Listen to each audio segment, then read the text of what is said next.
Oui, c'est vrai que ce jeudi, nous avons été interpellés et conduits au SRI dans la réserve d'Agbalépédo. Une fois arrivés, nous avons été soumis à des interrogatoires. Suite aux interrogatoires, nous avons été déshabillés et mis dans une petite cellule pour au moins 3 heures de temps avant que nous repartions pour la gendarmerie nationale pour les formalités d'emploi digital.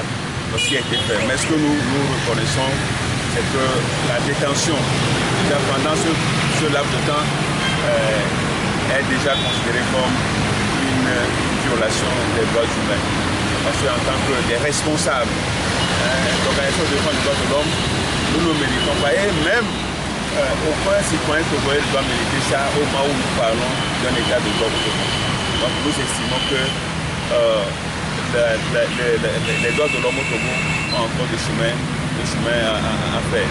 Parce que cette manière de garder les gens, de garder les défenseurs des droits de l'homme, pour nous, est une atteinte grave. Et cela, je crois que la plateforme condamne vigoureusement cela. Alors ce matin, qu'est-ce que vous êtes encore venu faire sur les... Vous savez, nous les trois là, nous sommes devenus des amis de lutte, des combattants pour la liberté, pour la justice et pour l'état de droit dans ce pays. Donc, nous formons un trio inséparable et nous avons foi que pour avoir prévu 2 jours de manifestation, la logique veut quand même qu'on soit encore ce matin sur le lieu pour ne pas donner impression à nos ennemis, à nos détracteurs, comme quoi nous avons été affaiblis. Pour nous, nous sommes encore renforcés, nous sommes plus forts désormais pour la lutte. C'est pourquoi notre présence ce matin. Alors, n'avez-vous pas l'impression comme si les forces de l'ordre cassaient votre mouvement? Non, pas du tout. Je vous dis que nous avons été renforcés dans notre lutte. Et désormais, je crois que c'est de cette manière que nous allons marcher. C'est vrai que le peuple a manifesté un désintérêt à ce que nous faisons, mais nous n'allons pas condamner le peuple. C'est vrai, quelque part, ce peuple a raison pour avoir été déçu par les mobilisations antérieures. Mais je crois que progressivement, nous allons les ramener dans l'ordre, nous allons les ramener au combat pour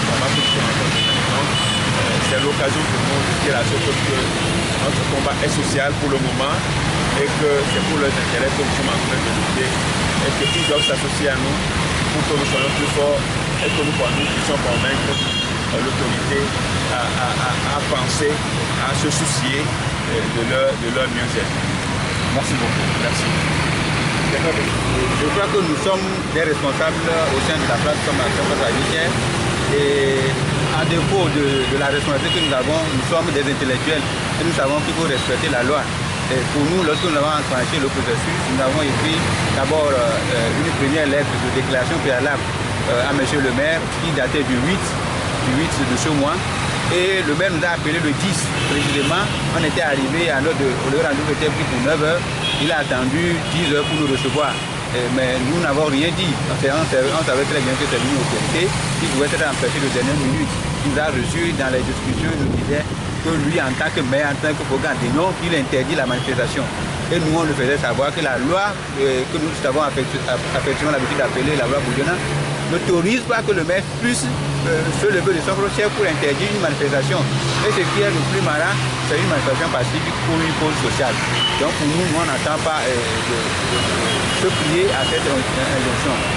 Et il nous a dit qu'il a déjà préparé la réponse, mais il tenait à nous écouter, qu'il va nous envoyer la réponse les heures suivantes.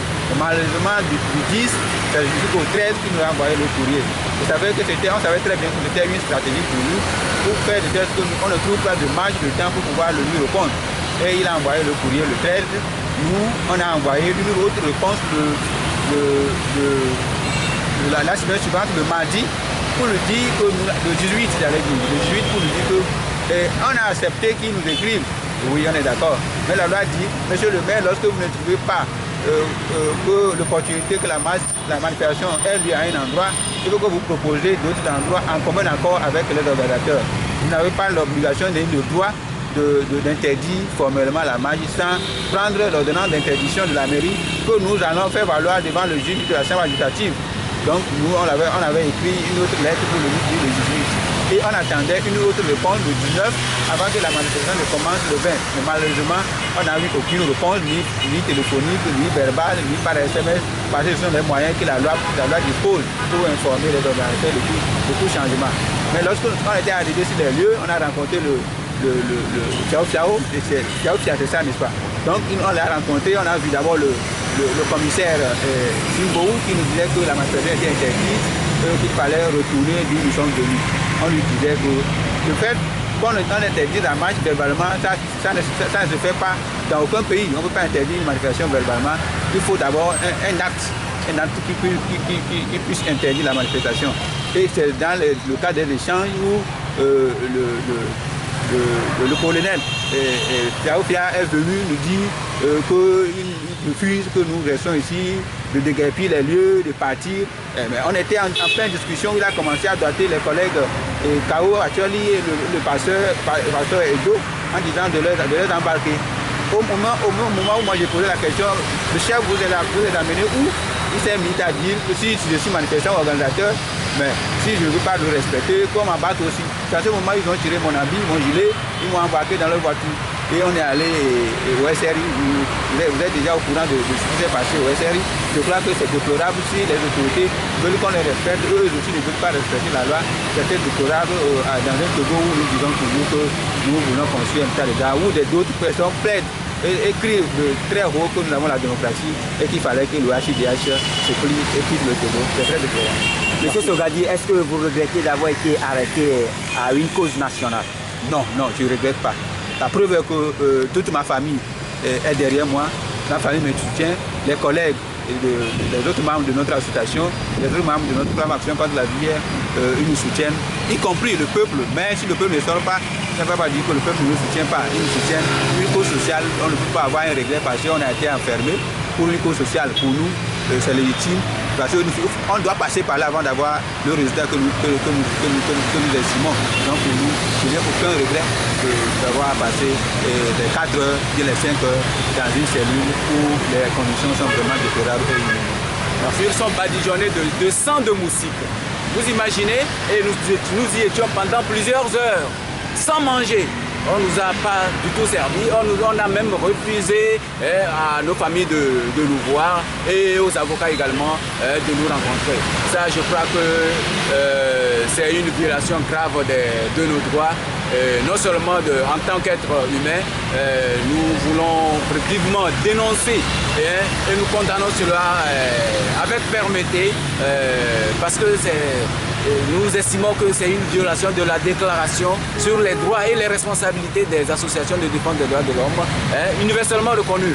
Et nous en appelons aux autorités de sensibiliser les forces de l'ordre quant à ce qui concerne les conditions de détention. Parce que si, en tant que défenseurs des droits de l'homme, nous avions été traités ainsi, imaginez ce qui serait réservé aux criminels et à ceux qui commettraient des délits et qui sont gardés là-bas. Donc nous interpellons vivement le système des Nations Unies à ce sujet, afin que l'Union européenne également et tous les partenaires en développement de notre pays à amener les autorités à respecter la dignité des Togolais, parce que ce qui nous a été réservé est une atteinte grave à notre dignité et même à notre honneur. Parce que ce n'est pas possible, on ne peut pas prétendre construire un état de droit en embastillant dans ces conditions les défenseurs des droits de l'homme.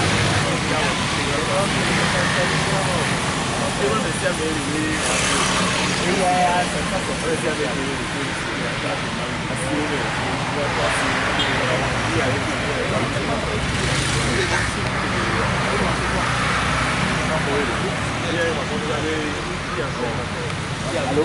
Oui. Voilà, c'est après